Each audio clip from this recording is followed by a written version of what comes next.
Nowadays, it is very rare to see more than 2 generations living under one roof. Our elderly relatives are often taken to nursing homes, or a mobile care service takes care of them. The latter would certainly be preferred by most of us, as you can continue to live at home, but get the medical help you need.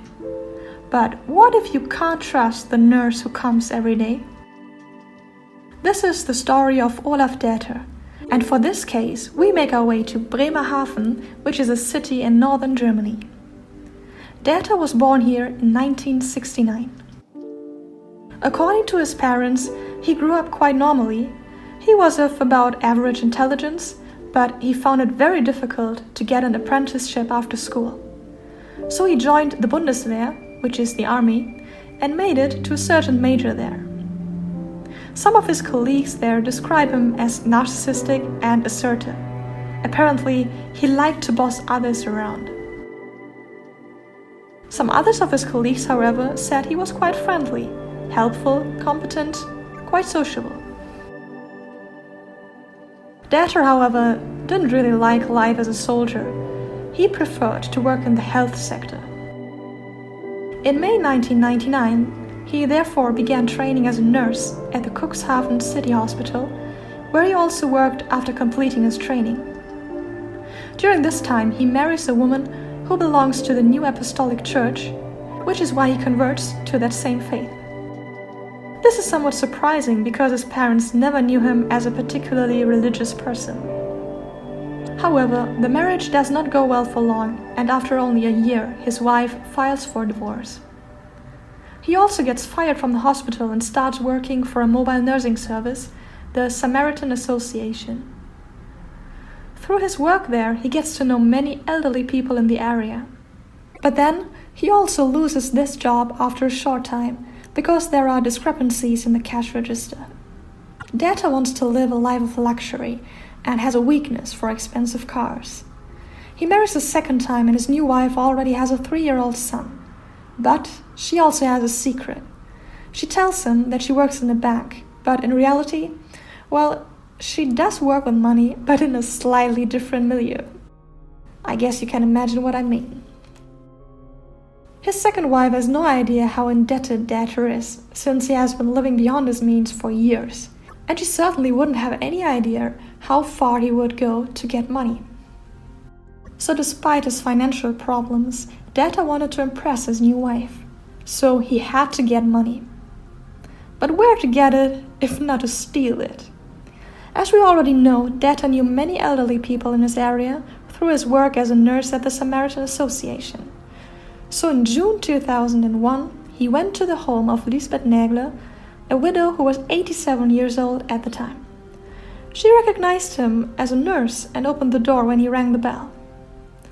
He told her that her emergency call system was not working properly and therefore needed to be repaired. So he pretended to fix it and then went into the bedroom because he supposedly wanted to install a new phone there.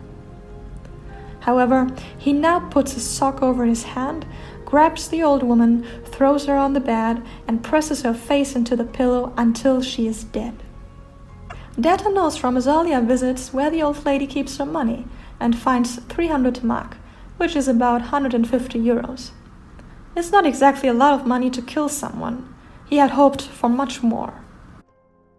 The next day, when Lisbeth Nägler's body is found, the doctor states that she died of natural causes.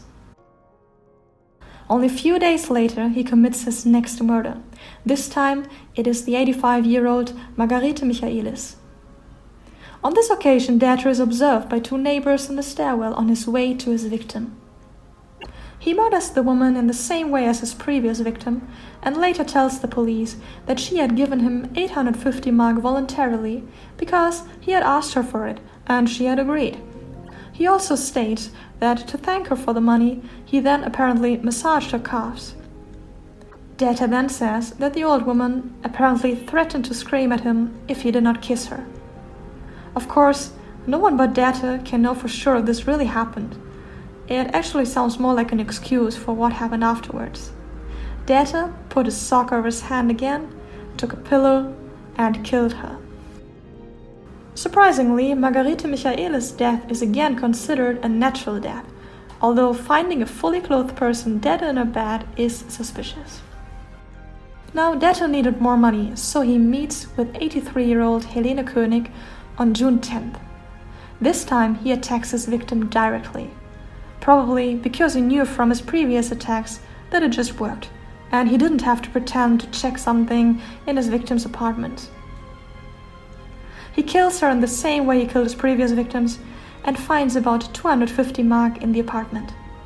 Then he half-heartedly wipes the doorknobs, afraid his fingerprints might give him away, and leaves. But even after this third murder, Däter doesn't think about stopping to kill, because he needs even more money to pay off his debts. He had just bought a new Range Rover, an Audi A4, a new apartment, new furniture, and even a trip to the Caribbean. So on June 12th, he meets his next victim, Lieselotte Schwarz. But she doesn't tell him where she keeps her money, even as he presses her face into a pillow and lets her suffocate. That same day, June 12th, he goes to the apartment of Anneliese Kaune, an 89-year-old woman, kills her, but again cannot find any money in her apartment. So luck seems to be running out for Däter now. It is now that he meets his last victim, Martha Neubauer. When he rings her doorbell, he says he would like to check her bathroom. He thinks that the bathtub needs to be replaced, but Martha Neubauer does not agree. Däter now demands that she give him all her money and then forces her into the bedroom, where he again presses her face into a pillow. Martha Neubauer, however, is lucky. She faints after a while and Däter thinks she is dead. He takes her money, about 3,000 mark, his largest sum so far, and leaves the house not knowing that she is still alive. Although he would later on say that he knew that she was alive. But who can trust this man? Only a few minutes later, Neubauer's son comes to his mother's apartment and finds her bleeding from the mouth. She can tell him who attacked her, and the police are called.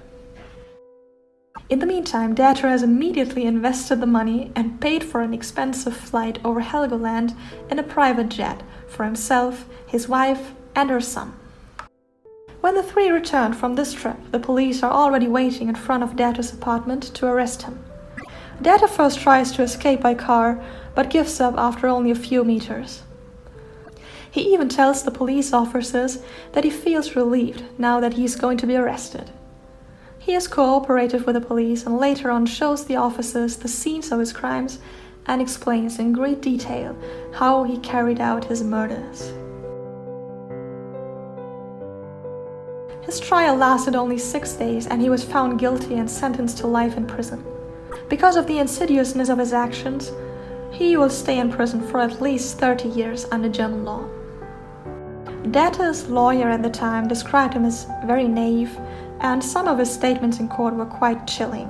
For example, he said that those old women didn't actually need their money anymore and that he could use it much better.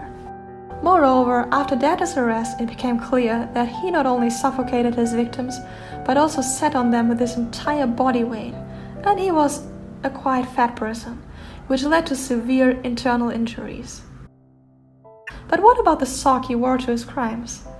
Did he want to avoid fingerprints? No. Däter stated that he was disgusted by old people and simply didn't want to touch them with his bare hands. So, what do you think of his case? In just a few days, he wiped out several people's lives for just a few thousand euros. Could you forgive him?